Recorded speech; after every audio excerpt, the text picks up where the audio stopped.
Good morning, all of you. Today we will discuss about a more important and most important topic, the subject and the language which can we say in English. We can say that the topic is where we use capital letter. It means हम लोग capital letter का use कहाँ करेंगे. Capital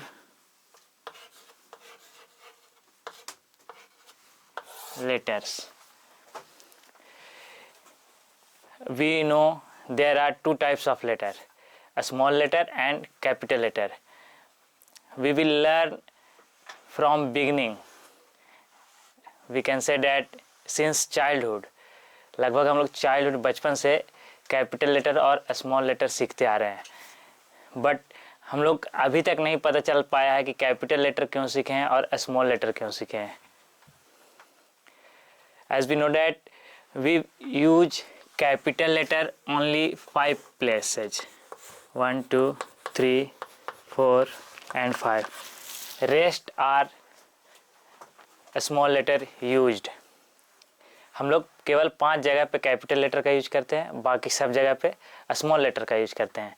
लेकिन आज तक बचपन से जो भी सीखते आए हैं कैपिटल लेटर और स्मॉल लेटर, हम लोग को पता ही नहीं चला है कि कहाँ यूज करना है कैपिटल लेटर, क्या इंपॉर्टेंस है, what is the importance of capital letter.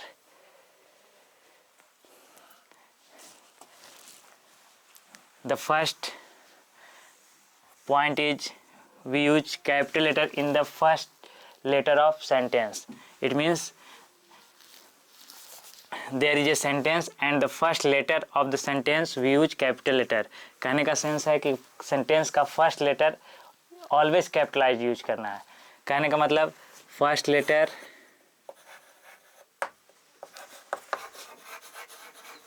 Letter of the sentence.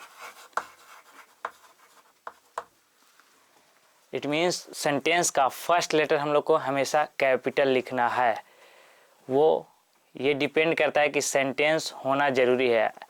If there is no sentence we use always a small letter. अगर सेंटेंस का फर्स्ट लेटर कैपिटल नहीं है तो सेंटेंस रॉन्ग हो सकता है. जैसे फॉर एग्जांपल के तौर पे ये वन मोस्ट इम्पॉर्टेंट थिंग्स, हम लोग कभी भी एग्जांपल लिखें तो ऐसे ना लिखें EX. This is wrong. In the grammar we can not say EX for example. अगर हम लोग ग्रामर का में यूज कर रहे हैं इंग्लिश ग्रामर तो उसमें E.G. कॉमा लिखना पड़ेगा, वो भी स्मॉल लेटर में. It means this is stand for exempli gratia. This is Greek word. Exempli gratia this is Greek word in English for example. कहने का सेंस है कि EG का मतलब एग्जाम्पली ग्रेटिया होता है ग्रीक वर्ड में. इंग्लिश का आमतौर पर ऑलमोस्ट सारा वर्ड इंग्लिश का ग्रीक वर्ड से ही आता है. तो ग्रीक वर्ड में EG का मतलब होता है एग्जाम्पली ग्रेटिया और एग्जाम्पली ग्रेटिया का मतलब इंग्लिश में फॉर एग्जाम्पल होता है. That's why we can write E.G. For example in the short form. But never written this type of things. This is wrong. You can written full. Full means total word. Example, you can write this or this. If you write this, this is also right and this one is right. It means हम लोग को कभी भी example लिखना है तो E.G. लिखना है, E.G. कॉमा. नहीं तो अगर ऐसे लिख दिए तो ये ग्रामर के अनुसार ये गलत है, इसका कोई सेंस ही नहीं है ग्रामर में. For example, Ram is a boy. This is the word, sorry, this is the sentence and the first letter of the sentence is R. First letter of the sentence is R. The R is capital. It means अगर sentence हम लोग को लिखना है तो first letter sentence का हमेशा capital लिखना पड़ेगा. बशर्ते शर्त होना चाहिए कि वो सेंटेंस होना चाहिए, नहीं तो इसका मतलब कुछ और निकलता है इंग्लिश में. This is the first point, and the second point is proper noun.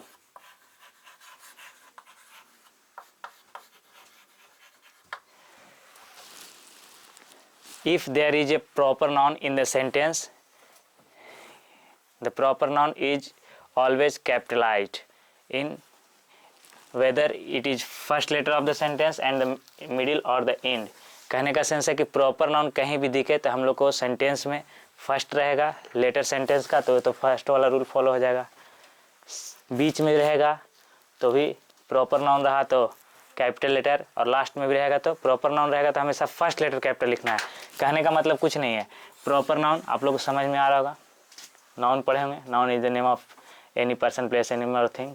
ये मार्केट का एग्जाम डिफिनेशन है, सबके आम चल बोल में रहता है, जीप पे रहता है, जिससे पूछे noun is a naming word. तो उसी में अगर कोई खास नाम है जिसको शेयर नहीं कर सकते हैं, प्रॉपर नाउन किसको बोलते हैं? It can not be shared.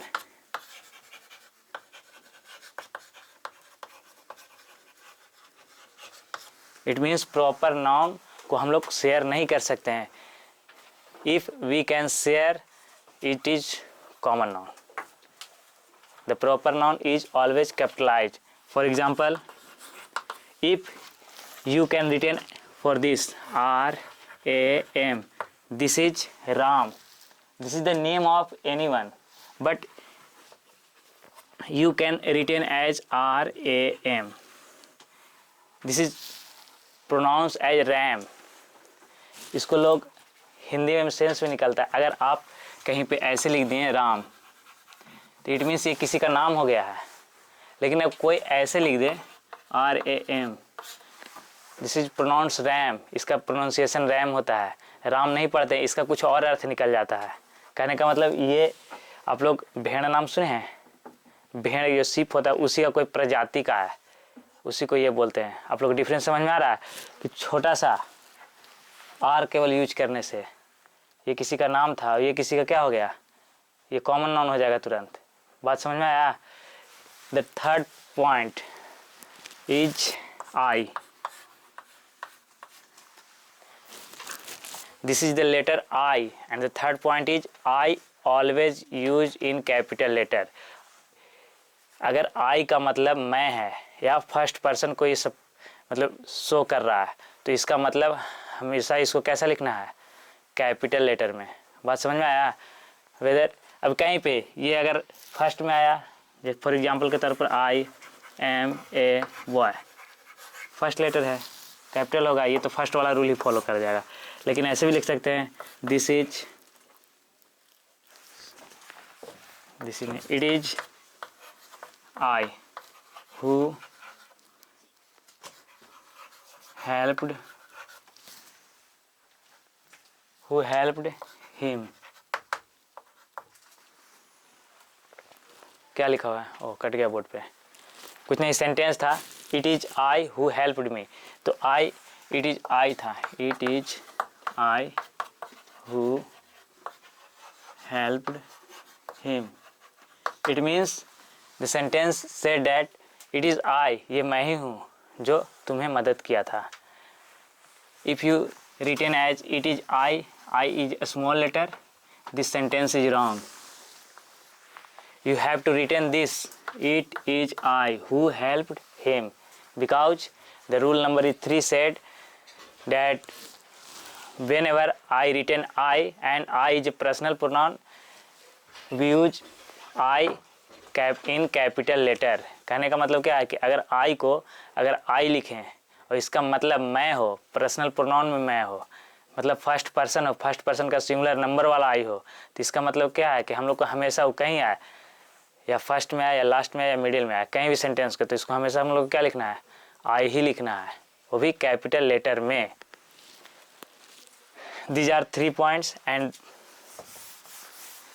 Next point number 4 is, it is very interesting. Number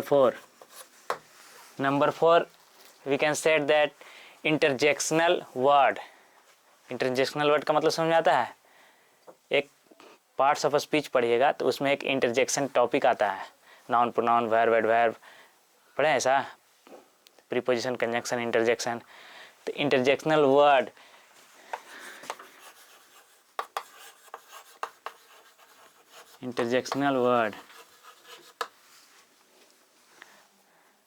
I will teach you in shortly. Interjectional word जो वर्ड ऐसा वर्ड होता है इंटरजेक्शनल वर्ड जो speaker means that is speaker को बोलने वाला, जो first person है बोलने वाला, कोई भी फर्स्ट पर्सन हो सेकंड पर्सन हो बोलने वाला, कि अगर मन में अचानक मतलब इंस्टेंट कोई वर्ड आता है, अचानक कोई वर्ड आएगा, सोच समझ के नहीं, एकदम अचानक आएगा वर्ड, तो उसी को इंटरजेक्शनल वर्ड बोलते हैं। इंटरजेक्शनल वर्ड अचानक आएगा मतलब जैसे थोड़ा सा हिंदी में समझ जाइए, रास्ता में जा रहे हैं, when we are in traveling on the road, sometimes you can hear a loud horn on the back side and we can say it in Hindi, बाप रे बाप। अचानक सा एक शब्द आता है, मुंह से निकलता है कि नहीं, कोई अचानक कोई ट्रक आया नज़दीक में सटा के हॉर्न कस के मारा, बहुत ज़ोर से आवाज़ आया तो कहते हैं बाप रे बाप, तो सोच के बोले वो बात नहीं, अचानक आया। इसी तरह से कोई जा रहे रास्ता में, पीछे से कोई आवाज़ दिया कि दौड़ो जल्दी से, पीछे से एक गाय जा रही है, तो अचानक कैसे देखते हैं कि डर जाते हैं, नहीं तो हो सकता है मैया के मैया निकल जाए शब्द। नहीं, इससे एक चीज़ देखते हैं कि अगर बड़ा चीज़ से खतरा होता है ना, जनरली ये बात देखा जाता है कि बड़ा चीज़ से खतरा होता है तो आप लोग याद किसको करते हैं, फादर को याद कीजिएगा, और छोटा मोटा खतरा होगा ना तो मदर को याद करते हैं। चेक कीजिएगा, ऐसा होता है। It means when we write interjectional word we use the first letter of the interjectional word only capital letter, always capital. For example के तौर पर देखिए, when we play cricket match, those who win the match they said hip hip hooray we won the match। नहीं बोलता है लोग hip hip hurray we won the match, जीत जाता है कि नहीं। अब किसी रास्ते से निकल रहे हैं, एकदम कचरा रोड है ना, एकदम गंदगी फैला होता, नहीं बोलते हिंदी में छी छी बहुत गंदा रोड है, ऐसे होता है कि नहीं। तो छी छी का इंग्लिश होता है फी फी फी फी फी फी। तो ये दिस वर्ड इज राइट और wrong, this is proper wrong, we can write like this fee fee, the letter F is always capital। next word is hurrah, and at the end we always write interjectional exclamation mark, we can also say that only exclamation mark, you have to put a straight line, sorry not a straight line, we can मतलब हल्का सा तिरछा खींच देना है, वहाँ पे point दे देना है, this is called exclamation mark. Hurrah Phi Phi हो गया, नहीं बोलते हैं हिंदी में, कोई डेट कर जाता है तो ओह सी इज डेड, मतलब मर गए, तो क्या होगा oh O capital and see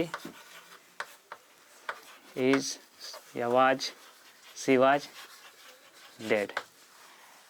this is the four things where we use always capital letter.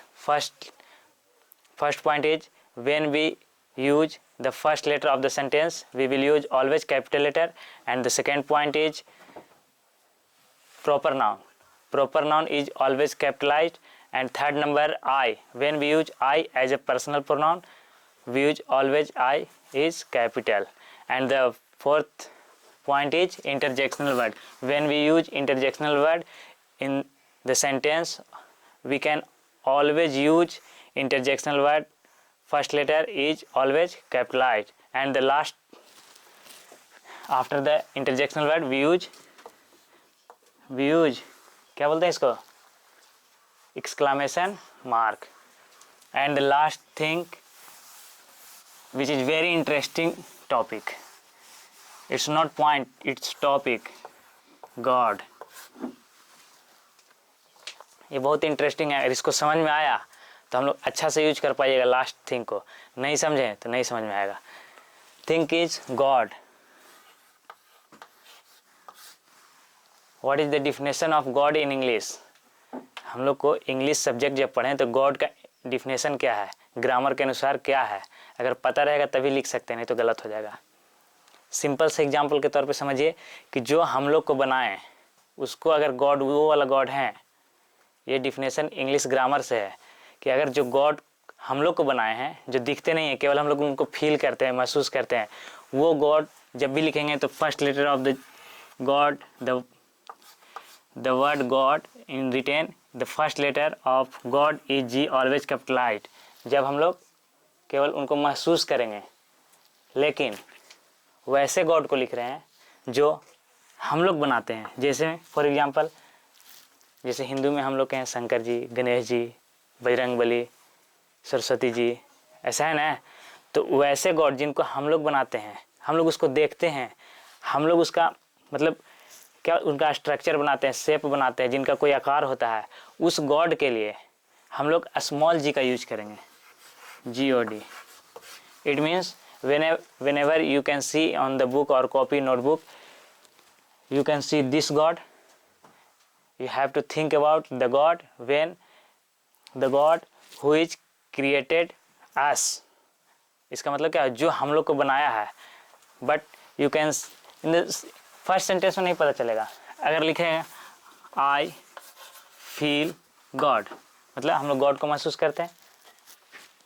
The word God and the G is capital, हम लोग जी को कैपिटल रहेगा तो हम लोग क्या समझें कि ये वो वाला गॉड है जो हम लोग को बनाया है। केवल हम लोग देखते नहीं, महसूस कर सकते हैं इसको, कोई एक शक्ति है जो बनाए हैं नहीं। और अगर लिखा हो रहेगा I feel God, these are the two sentences but the meaning is totally different. दो सेंटेंस है लेकिन दोनों का मीनिंग अलग अलग है। नहीं है जी स्मॉल है, इसका मतलब समझ जाइए कौन वाला है, जो हम लोग बनाए हैं, जिसका आकार होता है, मूर्ति बना देते हैं हम लोग। अच्छा, इसके लिए प्रोनाउन अगर क्लियर पता चल जाए कि ये महिला के हैं, फेमिनिन जेंडर है, मतलब फीमेल हैं, जैसे सरस्वती जी, लक्ष्मी जी, तो ये सब के लिए प्रोनाउन का क्या यूज करेंगे, सी। शंकर जी आ गए तो ही। अब पता चलेगा कि सेंटेंस का फर्स्ट लेटर है तो एस कैपिटल हो जाएगा, बीच में रहेगा तो स्मॉल रहेगा। बट दिस गॉड, ये हम लोग तो मानते नहीं हैं, मानते हैं केवल कि एक ऐसी शक्ति है। तो इसके लिए हम लोग always we use the word, the pronoun word is he. हमेशा हम लोग इसके लिए ही का यूज करेंगे। अगर सेंटेंस के बीच में आता है तो कैपिटल लिखेंगे, और सेंटेंस के फर्स्ट में आएगा तो कैपिटल, कहीं भी। बात समझ में आया? हम लोग टोटली 5 देखें, टोटल कितना 5, जहाँ हम लोग हमेशा कैपिटल लेटर लिखना है, बाकी सब जगह पे क्या करना है, स्मॉल लेटर। क्या समझे? First letter of the sentence is always capitalized, second proper noun is always capitalized, third I, और आई भी हो तो पर्सनल प्रोनाउन ही हो, कुछ और रहेगा आई का मतलब तो नहीं होगा, ठीक। और fourth interjectional word, and the last God. अगर गॉड को हम लोग केवल फील करते हैं, देखे नहीं है, अगर उसके बात कर रहा है तो जी कैपिटल, लेकिन हम लोग जो देखते हैं, मूर्ति वगैरह बना देते हैं, उसके लिए स्मॉल वाला जी। इतना बात समझ में आया?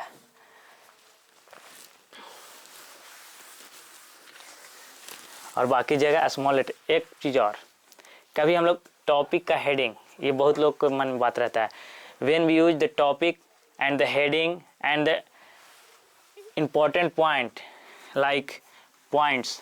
जैसे हम लोग सिंपल से एग्जांपल, प्रॉपर नाउन का ही डिफिनेशन कोई बोल देता है कि बाबू प्रॉपर नाउन का डिफिनेशन लिखिए। प्रॉपर नाउन, ठीक है। कोई बोला कि आर्टिकल का डिफिनेशन लिखिए। This is always capitalised because this is follow the category of proper noun. मतलब जो हेडिंग होता है, टॉपिक, जो किसी चीज़ का हेडिंग ऊपर का लिखे ना, कि हम लोग नाउन के बारे में पढ़ने वाले हैं, नाउन हेडिंग रहा, तो हेडिंग ना प्रॉपर नाउन के अंतर्गत आता है। क्या समझे? प्रॉपर नाउन के अंतर्गत आता है। That's why we use always this type of letter is capital. बात समझ में आया? दूसरी बात, डिफरेंस समझिए। What is the difference between two word BOY boy and this word BOY boy? These are two words on the blackboard and we will find out the difference between, what is the means of these two words। मतलब 2 word लिखा हुआ है, इसका क्या मतलब है? Generally कोई देखे तो BOY boy मीन्स लड़का, ये boy मीन्स लड़का, यही मानते हैं। हम लोग को सिखाया जाता है कि जो मन हो वो लिख दो, लेकिन ऐसा नहीं है। अगर ऐसा लिखेगा तो इसका मतलब दूसरा हो जाएगा। ये अगर ऐसे लिख दिया तो ये प्रॉपर नाउन है। प्रॉपर नाउन मीन्स ये किसी का पर्सनल नाम है, कोई लड़का है उसको बॉय बोलते हैं, उसका बॉय अपना नाम है। अगर ऐसा लिख दिए तो, अगर ऐसा लिखे तो ये कोई वर्ड है, कोई भी हो सकता है। बात समझ में आया? तो आज के बाद कभी भी वर्ड लिखिए तो उसमें ध्यान दीजिए। कोई बोले कि बाबू ऑक्स मतलब बैल लिखो तो ओ बड़का लिख देता है और स्मॉल लेटर वाला एक्स लिख दिया, तो ये क्या हो गया? अब ये नाउन हो जाएगा, नाम हो जाएगा, प्रॉपर नाउन हो जाएगा, ये किसी का नाम हो जाएगा, खास नाम। तो ये सही है? तो किसी का ऑक्स नाम रहेगा? हाँ, इंग्लैंड वाला का हो सकता है, उन्हीं लोग दिया है ना, लेकिन इंडिया में नहीं होता ऐसा, ठीक ना? तो this is wrong and this one is right. समझ में आया? डॉग, DOG, ले, ये गलत हो जाएगा। The right word is DOG। This is the major difference between of capital letter and small letter. Small letter और कैपिटल लेटर का ये छोटा सा डिफरेंस था। इतना बात आया समझ में? Today we will discuss about capital letter and small letter. We will meet on next topic. Thank you.